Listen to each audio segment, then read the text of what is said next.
تمام آئمہ کا اس بات پر اتفاق ہے کہ خدیجہ اول خلق اللہ اسلم اجماع مسلمین، یعنی اللہ کی ساری مخلوق میں سب سے پہلے ام المؤمنین سیدہ خدیجہ کبریٰ رضی اللہ تعالی عنہا اسلام لائی۔ مسلمانوں کا اس پر اجماع ہے، کوئی مرد اور کوئی عورت آپ سے پہلے اسلام نہیں لایا۔ اور علامہ ابن ہشام نے اپنی سیرت کے اندر لکھا ہے کہ نبی کریم صلی اللہ علیہ وآلہ وسلم پر حضرت خدیجہ بنت خویلد نے ایمان لے آئے، حضور کی تصدیق کی اور رسالت کی ذمہ داری کی انجام دہی میں حضور کی دھارس بتائی۔ آپ سب سے پہلے اللہ تعالیٰ اور اس کے رسول صلی اللہ علیہ وآلہ وسلم پر ایمان لائے، حضور کی تصدیق کی اور ایمان لانے میں سب سے سبقت لے جانے اور ہر مرحلہ پر نبی کریم صلی اللہ علیہ وآلہ وسلم کی دلجوئی اور حوصلہ افزائی کرتے رہنے کا صلہ بارگاہ الہی سے حضرت ام المؤمنین سیدہ خدیجہ کبریٰ رضی اللہ تعالیٰ عنہا کو یہ ملا کہ اللہ تعالیٰ نے جبرائیل علیہ السلام کو سرور انبیاء صلی اللہ علیہ وآلہ وسلم کے پاس بھیجا۔ جب حضور غار حرا میں تشریف فرما تھے تو جبریل امین نے آ کر عرض کی، یا رسول اللہ صلی اللہ علیہ وسلم اقرأ علیہ السلام من ربها ومنی وبشرها بیت فی الجنۃ۔ یا رسول اللہ صلی اللہ علیہ وسلم اپنے رب کی طرف سے اور میری طرف سے حضرت خدیجہ کو سلام پہنچائیں اور انہیں خوشخبری دیجیے کہ اللہ تعالیٰ نے ان کے لیے جنت میں موتیوں کا بنا ہوا ایک محل بنایا ہے، ایک محل مخصوص کیا ہے جس میں کوئی شور نہ ہوگا، نہ کوئی بربے کے وہاں پہ کوفت ہوگی، کوئی پریشانی ہوگی۔ حضرت ام المؤمنین نے جواب دیا، اللہ تعالیٰ ہی سلام ہے، ساری سلامتیاں اسی سے ہیں، جبرائیل پر سلام ہو، یا رسول اللہ آپ پر سلام ہو، اللہ کی رحمتیں اور اس کی برکتیں۔ ایک روایت میں ہے کہ سیدہ خدیجہ کبریٰ اس نے کہا گھر سے غار حرا کی طرف آ رہی تھی، حضور سے ملنے کے لیے جبریل امین آئے، آ کے عرض کیا، رسول اللہ حضرت خدیجہ تشریف لے آ رہی ہے، انہیں میری طرف سے اور رب کی طرف سے سلام پہنچا۔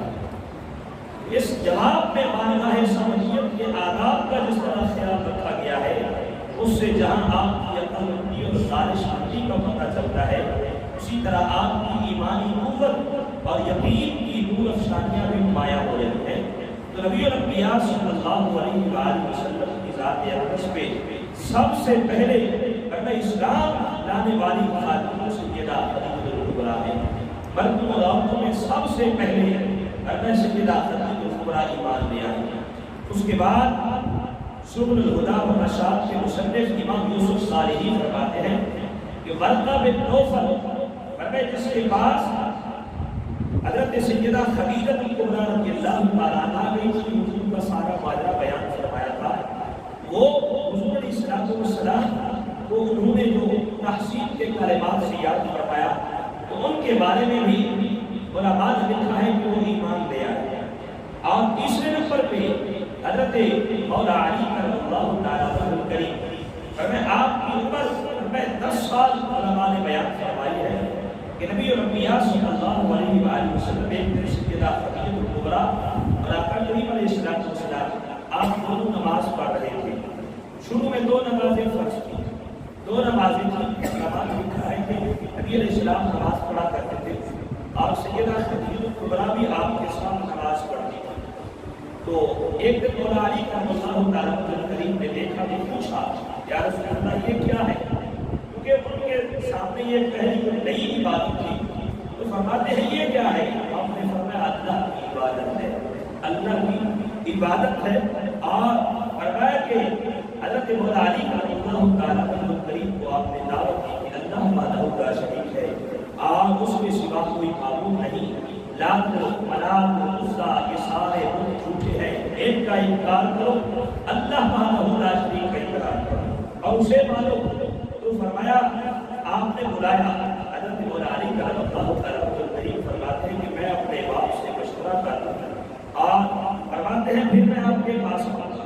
فرماتے ہیں کہ اور اپنے والد حضرت ابو طالب سے ملاقات نہ ہو سکی، پھر آئے نبی کریم صلی اللہ علیہ وسلم کے پاس اور آ کے عرض کی کہ آپ کس چیز کی دعوت دیتے ہیں مجھے بتائیے۔ قریب آقا صلی اللہ علیہ وآلہ وسلم نے اسلام کی دعوت پیش کی اور علی رضی اللہ تعالیٰ کریم نے اس کو قبول فرمایا۔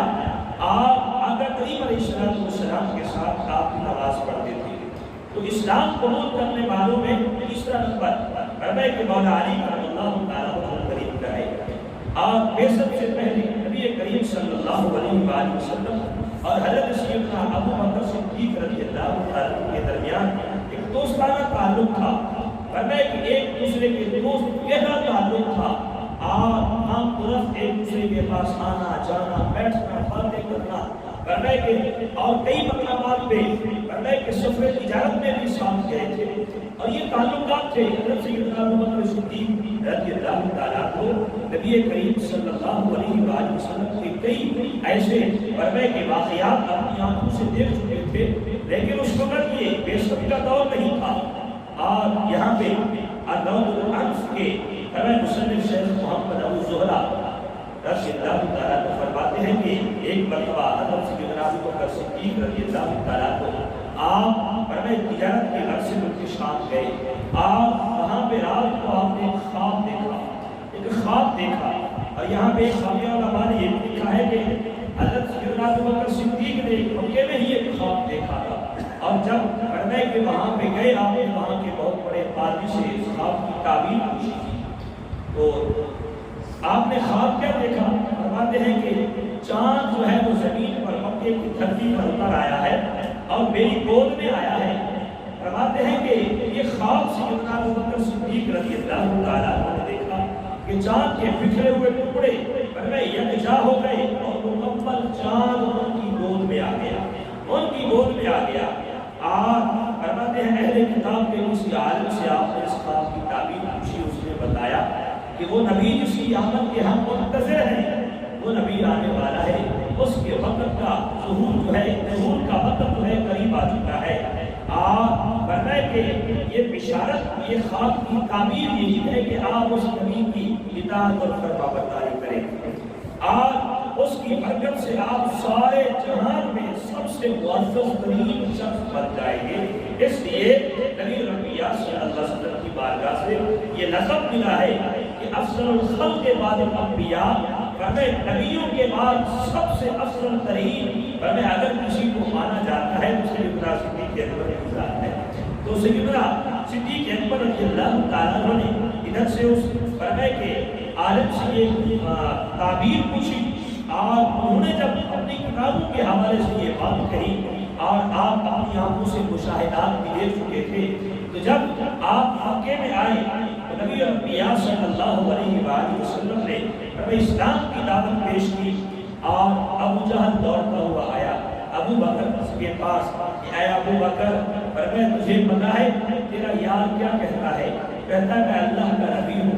اور فرمایا کہ اتنی بڑی بات سیدنا صدیق اکبر رضی اللہ تعالیٰ کو حضور کی بارگاہ میں حاضر ہوئے، میرے قریب آقا صلی اللہ علیہ وآلہ وسلم نے صدیق اکبر کو اسلام کی دعوت پیش کی۔ آپ نے بلا ادنا یعنی چھوٹی سی تعامل کے بغیر اسلام قبول کیا۔ یہ ہوتا تھا فرمائے کہ دستور تھا کہ جو بھی اسلام قبول کرنے کے لیے آتا تو پہلے دلیل مانگتا تھا، کوئی معجزہ مانگتا تھا، فرمائے کوئی بات پوچھتا تھا۔ فرماتے ہیں سیدنا صدیق اکبر نے ایک بات عرض کی یا رسول اللہ صلی اللہ علیہ وسلم، فرماتے ہیں دل نے تو تصدیق کر لی تھی پر اپنی آنکھوں سے دیکھنا چاہتے تھے۔ فرماتے ہیں کہ اس کے اوپر کوئی دلیل، فرمایا کہ نبوت کی کوئی دلیل ہوتی ہے؟ میرے قریب نے فرمایا وہی خواب بتا جو پادری کو بتایا تھا۔ خواب تو آپ نے دیکھا تھا، آپ جانتے تھے اور اس پادری کے پاس آپ نے اس خواب کی فرمایا کہ تعبیر پوچھی تھی۔ آپ نے فرمایا وہ خواب بھول گیا ہے جو وہاں سے تعبیر پوچھ کے آیا ہے اور اس چاند کے بارے میں بتا دو۔ سیدنا صدیق اکبر بغیر سوچے آپ نے کہا فرمایا اللہ کے نبی کے علاوہ ایسی باتیں کوئی اور بتا نہیں سکتا، کوئی اور نہیں بتا سکتا۔ تو حضور علیہ السلام کی ذات اقدس میں فرماتے سیدنا صدیق اکبر رضی اللہ تعالیٰ عنہ فرمایا آپ ایمان لائے، آج سرور عالم خود فرماتے ہیں میں نے جس کو بھی اسلام قبول کرنے کی دعوت دی اس کا پاؤں پھسلا اور وہ تشویش میں مبتلا ہوا اور غور و فکر کرنے لگا، سوائے ابو بکر کے اس نے نہ تردد کیا نہ جھجکا، بغیر کسی تردد کے اسلام کو قبول کیا۔ حقیقت یہ ہے کہ سیدنا حضور کے بارے میں وہ بڑی پیش گوئیاں ورقہ اور دیگر علماء اور راہبوں نے جو کی تھی، جن کو سیدنا صدیق اکبر رضی اللہ تعالیٰ عنہ نے اپنے کانوں سے سنا تھا، آپ کو یقین تھا کہ اس ہستی کو اللہ نبی بنا کر موجود فرمائے گا، تو اس لیے بغیر کسی تردد کے آپ نے اسلام کو قبول کیا۔ آپ یہی واقعہ جب کریم آقا صلی اللہ علیہ وآلہ وسلم معراج پہ گئے تھے تو اس وقت آپ نے صبح کے وقت مکے کے سرداروں کے سامنے معراج کا واقعہ بیان کیا۔ اس وقت بھی ابو جہل دوڑا اور ابو بکر کے پاس آیا، ابو بکر تجھے معلوم ہے آج تیرے دوست نے کیا کہا ہے؟ وہ کہتا ہے میں راتوں رات مسجد حرام سے مسجد اقصی تک بھی گیا اور وہاں سے عرش ملا تک بھی گیا، 7 آسمان کے پار گیا بھی ہوں، واپس بھی آ گیا ہوں۔ ابو بکر بتا بھلا بندہ کیسے جا سکتا ہے مسجد حرام سے مسجد اقصی تک جانے کے لیے 1 مہینے کا سفر ہے اور 1 رات کے تھوڑے سے حصے میں بندہ کیسے جا سکتا ہے، واپس آ سکتا ہے؟ ابو بکر صدیق رضی اللہ تعالیٰ عنہ آپ نے فرمایا وہ بدبختہ، یہ تو میرے محبوب نے کہا مسجد حرام سے مسجد اقصی تک، اگر میرے محبوب اس سے آگے کی باتیں بھی کریں اور اس سے فرق تھوڑا بھی بتائیں تب بھی ابو بکر فرمائے ماننے کے لیے تیار ہے۔ تم سبتا کے فرمائے کہ جملے بولتے ہو، آج صدیق فرمائے صدقتا کے لفظ بولے گا اور یہ بتائے گا کہ میرا نبی جو بھی بولتا ہے سچ بولتا ہے، جو کہتا ہے سچ کہتا ہے، جو واقعات بتاتا ہے سچ بتاتا ہے۔ ارے جو صدیق حضور کی بارگاہ میں آ جائے، حضور کے قدموں کے سامنے آ جائے، حضور کے قدموں سے لپٹ جائے، وہ صدیق جو بول دے رب اس کو بھی سچ فرما دے۔ اس محبوب کے صدقے سے آپ خود پوچھیں، خود بتائیں، فرمایا کہ جو محبوب جب بولتا ہوگا، رب نے فرمایا اے دنیا والوں میرا محبوب ایسے بولتا نہیں ہے، اپنی طرف سے باتیں نہیں کرتا، ان ہوا الا وحی یوحا، فرمائے وما ینطق عن الہوا، فرمائے میرا محبوب جب بولتا ہے اپنی مرضی سے نہیں بلکہ میں رب بولتا ہوں تو میرا محبوب بولتا ہے۔ محبوب کی باتیں میں رب کی باتیں ہوتی ہیں، محبوب کا کلام میں رب کا کلام ہوتا ہے۔ معلوم ہوا جب محبوب کی زبان سے جو جملہ نکلتا ہے وہ رب کہتا ہے، فرمائے کہ اور رب جو جملہ کہہ دے فرمائے وہ پورا کیسے نہیں ہو سکتا۔ اس لیے سیدنا صدیق اکبر رضی اللہ تعالیٰ عنہ آپ فرمایا کرتے تھے اے بدبختو، فرمائے تم میرے آقا کے بارے میں باتیں کرتے ہو، فرمائے میرا دوست میرے آقا میرے امام الانبیاء فرمائے جو بھی باتیں کرتے ہیں وہ سچ ہے۔ یہاں پہ سیدنا صدیق اکبر کی اس کی ایک بات یہاں پہ اور بھی عرض کرتا چلوں، جب ہجرت کی رات تھی سیدنا صدیق اکبر کریم آقا صلی اللہ علیہ وآلہ وسلم کے ساتھ تھے، غار فرمائے کے سور میں فرمائے وہاں پہ آپ نے سوراخ بند کر لیے اور حضور آئے آپ کی گود میں سر رکھا، فرمائے جو سوراخ باقی ہے وہاں پہ ایڑیاں رکھ کے بیٹھے ہیں، آپ فرماتے ہیں کہ اندر بیٹھا ہوا سانپ فرمائے کہ وہاں پہ سر مارتا ہے حتیٰ کہ اس نے ڈنڈ بھی مار دیا۔ اب یہاں پہ کچھ لوگ کہتے ہیں سیدنا صدیق اکبر کی آنکھوں سے آنسو نکلے تھے، فرمایا درد کی وجہ سے آنسو نکلے تھے، لیکن میں کہتا ہوں یہ آنسو درد کی وجہ سے نہیں تھے، درد کی وجہ سے نہیں تھے، یہاں معاملہ کچھ اور تھا۔ ارے کیوں؟ وہ کیا معاملہ تھا اس کو سمجھانے کے لیے ایک اور مختصر سا واقعہ سمجھنا ہوگا۔ قرآن کے اندر سورہ یوسف کے اندر ذکر ہے کہ جب حضرت سیدنا یوسف علیہ السلام کو مصر کی عورتوں نے بلایا، یوسف علیہ السلام کا حسن سامنے تھا، اب ان کے ہاتھوں میں پھل بھی ہے اور چھریاں بھی ہیں، فرمائے سامنے سے یوسف علیہ السلام گزرتے ہیں، سامنے آتے ہیں، حسن یوسف کا فرمائے منظر سامنے دکھائی دیتا ہے، عورتیں فرمائے پھل کاٹتی ہیں، وَقَطَّعْنَا أَيْدِيَهُنَّ، فرمائے انہوں نے اپنے ہاتھ کاٹ لیے، خون بہنے لگا، پھل کٹ گیا،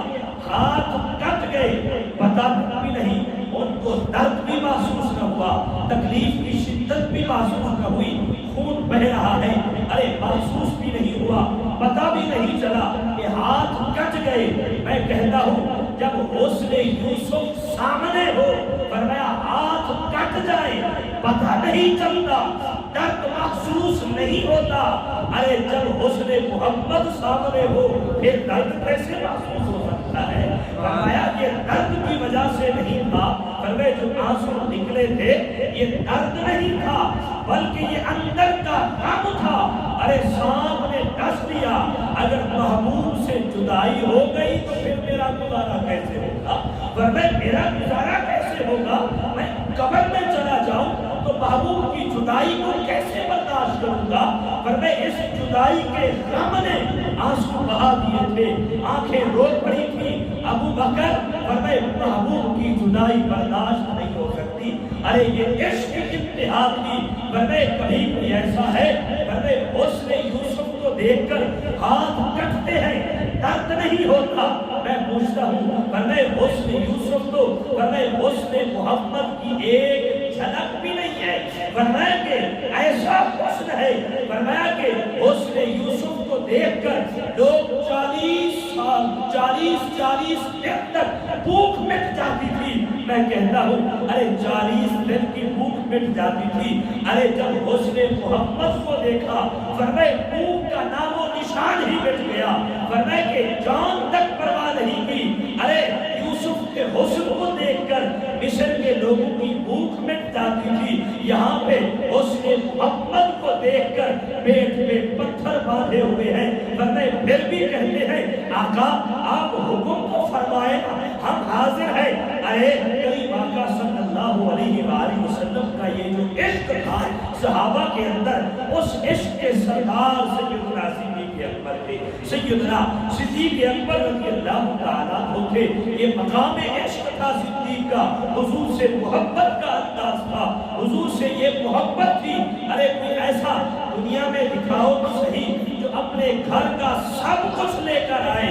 ایک مرتبہ غزوہ تبوک کا میرے خیال میں یہ موقع تھا، نبی الانبیاء صلی اللہ علیہ وسلم نے فرمایا صحابہ مال لے آؤ، فرمایا کہ غنیمت کے لیے، فرمایا کہ جہاد کے لیے مال جمع کرو۔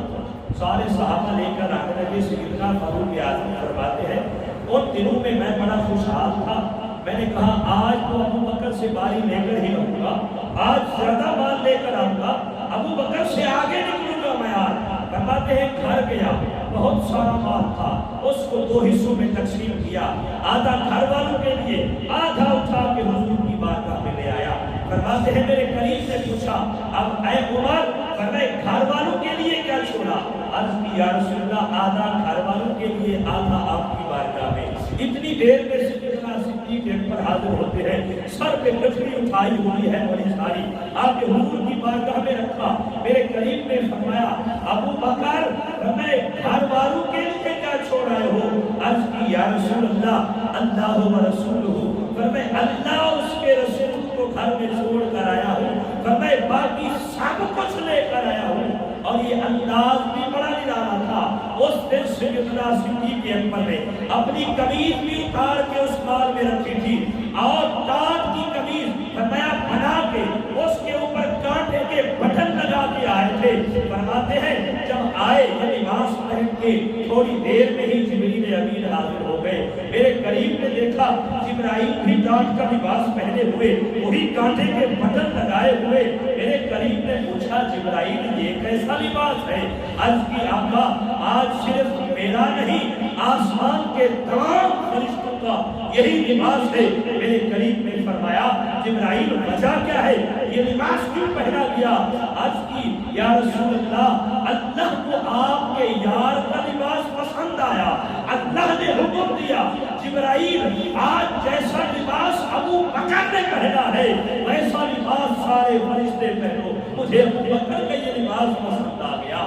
جب یہ فرمائے بات حضور کی بارگاہ میں لائے، حضرت عمر نے دیکھا آج عمر پھر تو رہ گیا، اس لیے کہا کرتے تھے یا فرمائے کہ اے میرے دوست صدیق، فرمائے اے ابو بکر میری ساری زندگی کی نیکیاں لے لو ایک غار والی نیکی تو دے دو نا مجھے۔ فرمایا کہ وہی نیکی ایک مرتبہ سیدہ عائشہ صدیقہ رضی اللہ تعالیٰ عنہا رات کو قریب آقا صلی اللہ علیہ وسلم آپ بیٹھے ہوئے ہیں، فرمایا کہ چاندنی رات ہے، آسمان تاروں سے چمک رہا، سیدہ عائشہ صدیقہ نے ایسے دیکھا، عرض کی یا رسول اللہ کیا ان تاروں کے برابر بھی کسی کی نیکیاں ہیں؟ اتنے تارے، آسمان بھرا ہوا ہے۔ میرے کریم نے فرمایا ہاں۔ فرمایا سیدہ عائشہ صدیقہ فرماتی ہے میرے دل میں خیال آیا میرے باپ کا نام لیں گے، ابو بکر کی نیکیاں اتنی ہیں۔ میں نے پوچھا یا رسول اللہ کس کی نیکیاں ہیں؟ فرمایا ان تاروں کے برابر۔ فرماتے ہیں کہ میرے کریم نے فرمایا عمر کی نیکیاں فرمایا ان تاروں کے برابر ہیں۔ حضرت عائشہ صدیقہ خاموش ہو گئی۔ میرے کریم نے فرمایا خاموش کیوں ہو گئی؟ یہی بات تھی نا کہ تمہارے باپ کا نام نہیں لیا۔ ارے سن، فرمایا عمر کی ساری زندگی کی نیکیاں ایک طرف، ابو بکر کی غار والی نیکی ایک طرف، فرمایا کہ اس نیکی کا مقابلہ نہیں ہو سکتا۔ اس لیے فاروق اعظم فرماتے ابو بکر فرمایا میری ساری نیکیاں لے لے، مجھے ایک غار والی نیکی عطا کر دے۔ یہ مقام ہے سیدنا صدیق اکبر کا۔ تو اس مقام پہ سیدنا صدیق اکبر رضی اللہ تعالیٰ کو آپ اسلام لے آئے۔ تو میں عرض کرتا چلوں کچھ لوگ بندے پھر کہتے ہیں سب سے پہلے ابو بکر ایمان لائے، کچھ کہتے ہیں سب سے پہلے سیدہ خدیجہ کبریٰ ایمان لائی، اور کچھ کہتے ہیں سب سے پہلے مولا علی ایمان لائے، کچھ کہتے ہیں سب سے پہلے حضرت زید بن حارثہ ایمان لائے۔ تو میں عرض کرتا چلوں علماء نے یہاں پہ ان کے درمیان ترتیب بیان فرمائی ہے۔ فرمایا عورتوں میں سب سے پہلے سیدہ خدیجہ کبریٰ ایمان لے آئی، اور فرمایا جوان مردوں میں سے سب سے پہلے سیدنا صدیق اکبر ایمان لے آئے، اور بچوں میں سے سب سے پہلے مولا علی کرم اللہ تعالیٰ وجہ الکریم ایمان لے آئے، اور غلاموں میں سب سے پہلے حضرت سیدنا زید بن حارثہ ایمان لے آئے۔ یہ اپنے اپنے مقام پہ سب سے پہلے ہیں، لیکن ایک سب سے پہلے سیدنا خدیجہ کبریٰ ایمان لے آئی تھی تو حضور علیہ السلام پر فرمایا ایمان لے آئی۔ تو عرض کرنے کا مقصد یہ تھا کہ صحابہ کرام اس انداز سے ایمان لائے۔ ارے وہ دور کیسا تھا، کتنا کٹھن اور مشکل دور تھا، اور کتنی مشکلات تھی، ان سب کے باوجود قریب آقا صلی اللہ علیہ وآلہ وسلم کا فرمایا ساتھ دیا، ہر مشکل میں ساتھ کھڑے ہوئے۔ اور فرماتے ہیں سیدنا صدیق اکبر رضی اللہ تعالیٰ کو ایک دن حرم کعبہ میں آئے، کافروں نے قریب آقا صلی اللہ علیہ وسلم کے بارے میں غلط باتیں کہی، سیدنا صدیق اکبر نے ان کو ڈانٹا۔ تو فرماتے ہیں سارے کافر ٹوٹ پڑے اور ابو بکر کو مارنے لگے، اتنا مارا کہ آپ بے ہوش ہو گئے۔ اور قریب آقا صلی اللہ علیہ وسلم اپنے گھر میں تھے، اور آپ کے قبیلے والے آئے، اٹھا کے آپ کو گھر لے گئے سارے۔ اس وقت کوئی آپ کے خاندان میں اسلام نہیں لایا تھا سوائے ابو بکر کے، اور جب آپ کو ہوش آیا تو سب سے پہلے سیدنا صدیق اکبر کی زبان پہ جو جملہ نکلا تھا، آپ نے پوچھا میرے کریم آقا کا حال کیا ہے، میرے کریم کے بارے میں بتائیے، میرے آقا کیسے ہیں؟ سارے رشتہ دار ناراض ہو کے چلے گئے، کہنے لگے ابو بکر جس کی وجہ سے تجھے اتنے تکلیفیں اٹھانی پڑی، اتنے زخم آئے اور یہ مصیبتیں برداشت کرنی پڑی، فرمایا پھر بھی تو اسی کا نام لیتا ہے؟ کہا ہاں۔ فرمایا اس کے بغیر میرا گزارا نہیں، اگر سانس چل رہی ہے تو اسی کے نام سے ہے۔ آج فرمایا کہ ماں پانی لے کر آتی ہے، بیٹا پانی پی لو۔ فرمایا ماں اس وقت تک پانی نہیں پیوں گا جب تک میرے آقا کا پتہ نہیں چلے گا۔ ارے یہ عشق کا مقام تھا، یہ محبت انتہا کی تھی، اپنی جان کی پرواہ نہیں، اپنی اولاد کی پرواہ نہیں، اپنے والدین کی پرواہ نہیں، گھر بار کی پرواہ نہیں، سب کچھ قربان کر دیا، لیکن رسول اللہ کا ساتھ نہیں چھوڑا۔ قریب آقا صلی اللہ علیہ وآلہ وسلم نے تو پھر ارشاد فرما دیا نا، افضل الخلق کے بعد الانبیاء، انبیاء کے بعد مخلوق میں اگر کسی کا پہلا مقام ہے تو